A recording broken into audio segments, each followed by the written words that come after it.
Vamos a conversar con José Chevasco, él ha sido oficial mayor del Congreso de la República un buen tiempo, conoce las entrañas del Poder Legislativo, así que vamos a pedirle que nos explique exactamente qué cosa es lo que está en juego, por qué tanto alboroto. Hemos visto ayer reuniones frenéticas de emisarios del gobierno que ha encabezado el señor Juvenal Silva, expresidente del Cienciano, tratando de convencer a los disidentes de que no concreten su disidencia. O sea, se han reunido en Palacio varias horas, en fin.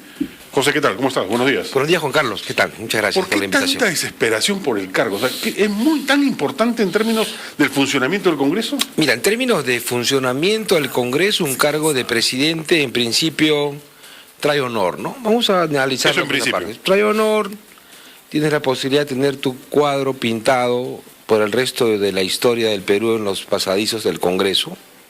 Ah, tienes esa... Tienes, sí, o sea, tú terminas tu presidencia... No entro al Congreso hace 30 años, creo, o 20 años.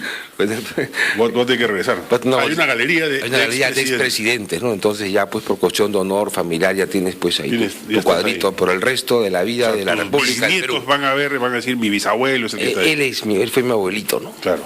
Tema número 2. Y eso influye, a la gente le encanta eso. A la gente le encanta el honor, ¿no? Claro. O sea, la gente quiere que lo saluden, le encanta tener su foco sobre el carro, su pato, claro. y etcétera, ¿no? A nivel político, digamos, de política interna... Aparte de eso, comparten los protocolos. Correcto. ¿Les incrementan seguridad, les dan más gasolina? Más seguridad. ¿Tienen algún tipo de gollería? Sí, más gasolina, tiene seguridad la familia, seguridad la casa... El personal, más personal, porque además de los empleados que tienen su despacho como congresista, como tal, tiene la de la presidencia y otra serie de beneficios internos, más? ¿no? No. El sueldo es igual. Exactamente igual. Exactamente igual, seas el número 1 o el número 130. Ok, o sea, no va por ahí en todo caso. El tema va por ahí, el tema va por honor. Segundo, si tienes una posibilidad de manejo interno en el Congreso, claro que lo tienes. O sea, pero ¿en qué magnitud? O sea, Mira, pero son cosas tan pequeñas, ¿no? Por ejemplo, es conocido que los presidentes del Congreso, para poder mantener cierto equilibrio, liberar fuerzas políticas, ofrecen, por ejemplo, cosas que antes no existían, ¿no? Por ejemplo, los que están en la mesa directiva, cada miembro de mesa directiva tiene a su cargo cierta parte del Congreso. Unos la biblioteca, otros la oficina de...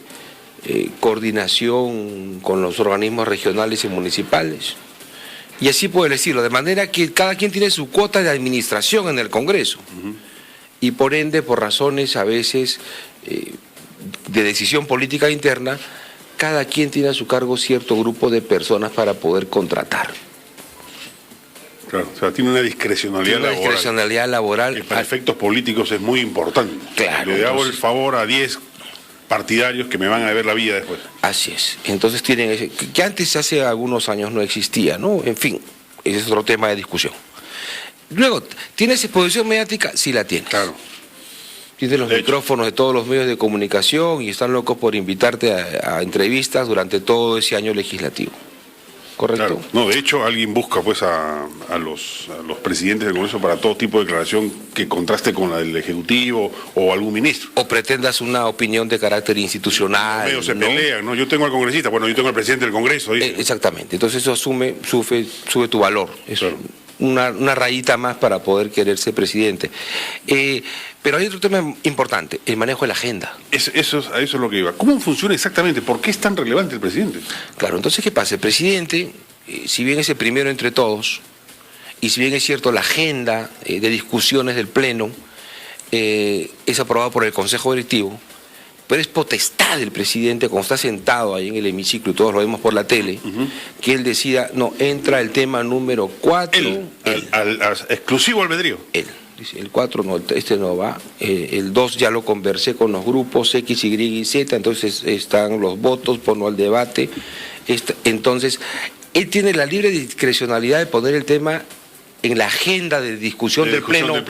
Claro, exceptuando aquellos que sí son de obligación extrema, que el reglamento establece, como son mociones de interpelación, censura, que tiene ya unos plazos establecidos y protocolarmente hablando, pero el resto de temas no.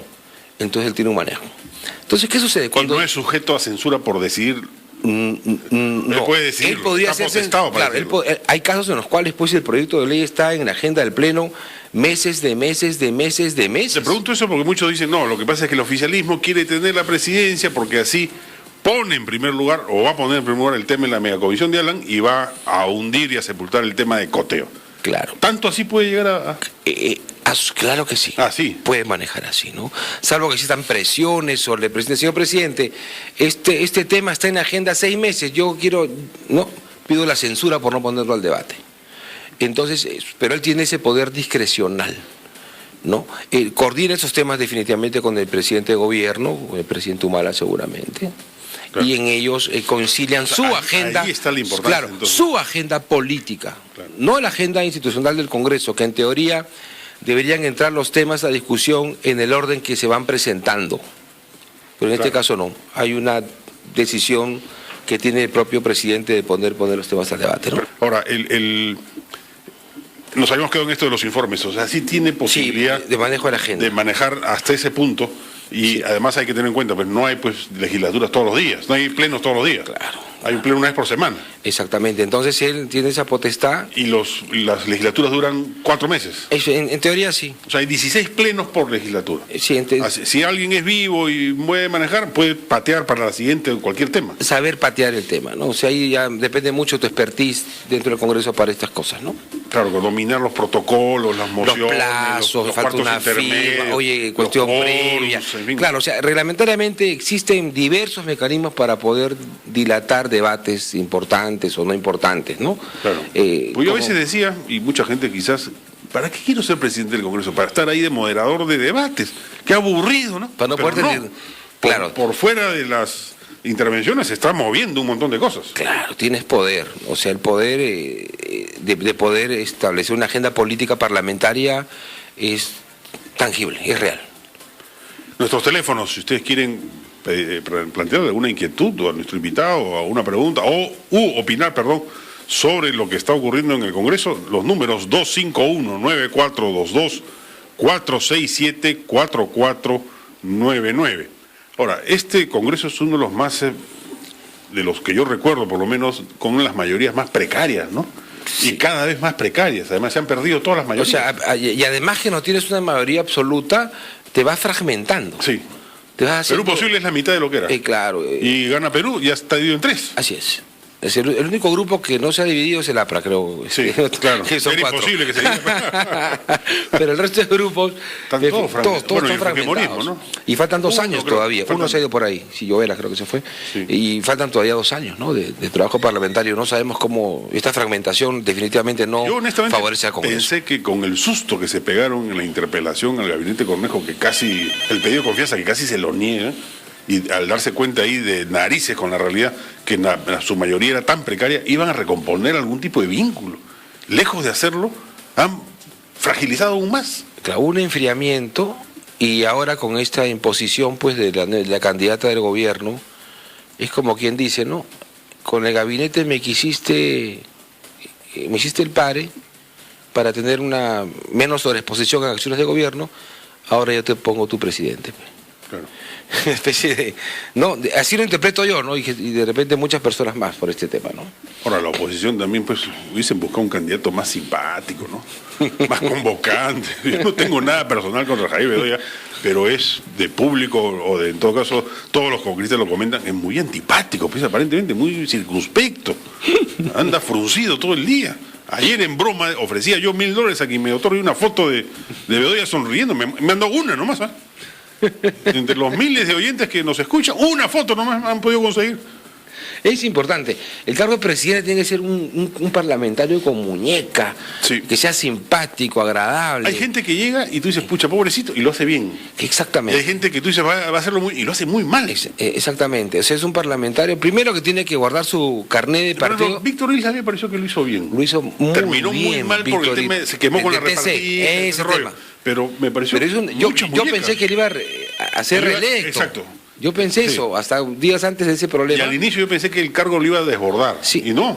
Exacto. Se empoderó de inmediato. Porque mira, para mantener un liderazgo interno en el Parlamento como político, tiene que tener primero un buen tono de voz, sí, no ser impositivo, claro, tener buenas formas, saber oír, ceder, claro, equilibrar. Es como que tú cuando conduces un automóvil, ¿no? Aceleras, claro, frenas, te paras, retrocedes. A veces volteas. Entonces, el político tiene que tener esa personalidad, digamos, para poder manejar algo que mucha gente se olvida.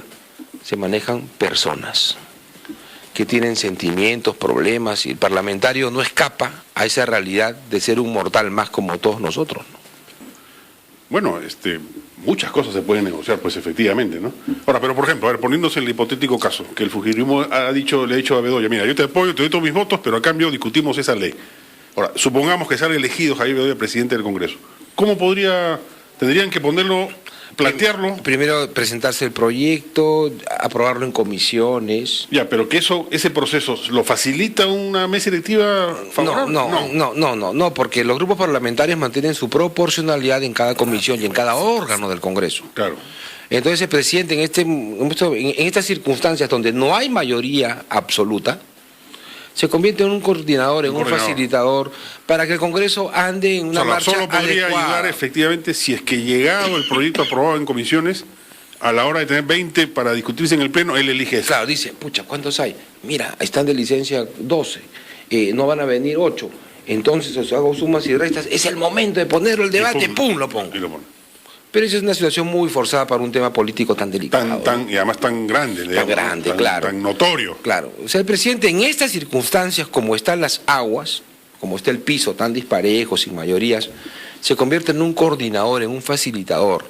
Entonces va simplemente a exponer su buen manejo de criterio político para que el Congreso no se detenga y marche bien. No vamos a ponerle esos términos sencillos. Ahora, de las últimas experiencias legislativas, solamente ha habido una desde el 80 hasta la fecha donde las mesas directivas han sido de la oposición, ¿no? Sí, con Antero. Anteriormente hubo también. En un Congreso bicameral donde habían más vicepresidentes también, no solamente dos, eran 3. Y el Congreso marchó bien con Antero, ¿ah? Equilibró. Hubo el 5 de abril el golpe, los dos presidentes eran pepecistas. Exactamente, ¿no? Pero en ese caso. Felipe Sterling y Roberto Ramírez Viera, si no me equivoco. Sí, y en ese caso el detonante para el golpe de Estado fue una ley que el Congreso sacó limitando las funciones del presidente de la República. Claro. Que no es el caso de hoy. Pero desde el 2000 a la fecha sí, solo el caso de Antero Flores. Solo el caso de Antero lo hizo bien. Y no hubo mayor descalabro. No, al contrario. Es que eso, en un año o en una coyuntura política como que el país lo tiene ahora, tener un presidente de oposición realmente equilibraría las cosas. Yo también creo. Yo en este caso, y hoy día lo he escrito en ese sentido, creo que normalmente, para mí no es que me corte las venas si sale elegida Ana María Solórzano, tampoco. No, tampoco. Pero no es como para tirarse del edificio también si sale elegido Jaime Bedoya. El país no se va a venir abajo. Al contrario, si la oposición pretende más adelante asumir más poder, tiene que demostrar una buena presidencia. Así es. Sin exceso. Si la hace mal, se queman todos. Se queman todos y el gobierno sale ganando a futuro. Así es. Entonces, yo como oposición no puedo hacer un mal trabajo porque después no me van a elegir. Así es. Yo creo que la lógica funciona en ese sentido, ¿no? Muy bien, José, te agradezco mucho.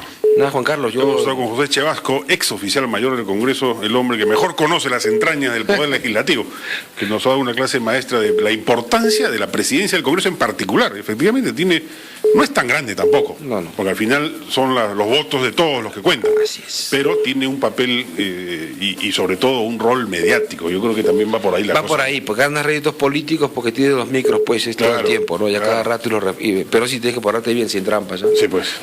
Muy bien, muchas gracias. Vamos a una pausa, amigos, y regresamos.